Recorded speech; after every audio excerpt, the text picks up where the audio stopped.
नमस्कार. श्रीराम जय राम जय जय राम. श्री महालक्ष्मी माता जय नमः. श्री गुरुभ्यो नमः. सद्गुरू सांगेल त्याप्रमाणे वागावे सांगतायत परमपूज्य श्री गोंदवलेकर महाराज. शुद्ध भावना म्हणजे मोबदला न घेण्याची किंवा फलाशा सोडण्याची इच्छा. भक्ती ही निरपेक्ष असावी. देवालये बांधली, देवांचे पूजन अर्चन केले म्हणजे भक्ती निरपेक्ष केली असे नव्हे. देवाचे करीत असताना, जप करीत असताना त्यापासून काही हवे आहे असे न वाटले पाहिजे.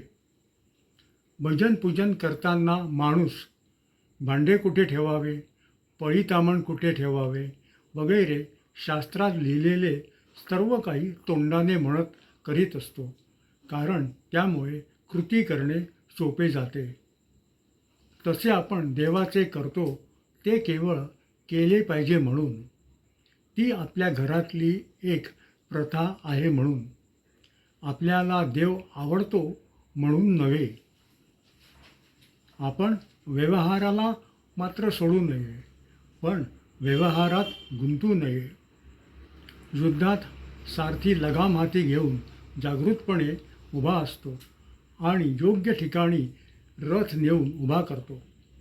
युद्धकर्त्याचे काम फक्त बाण अचूक दिशेला किंवा व्यक्तीवर सोडणे.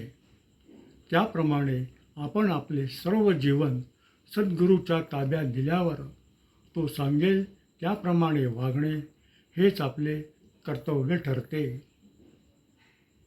सद्गुरू श्री ब्रह्मचैतन्य महाराज गोंदवलेकर.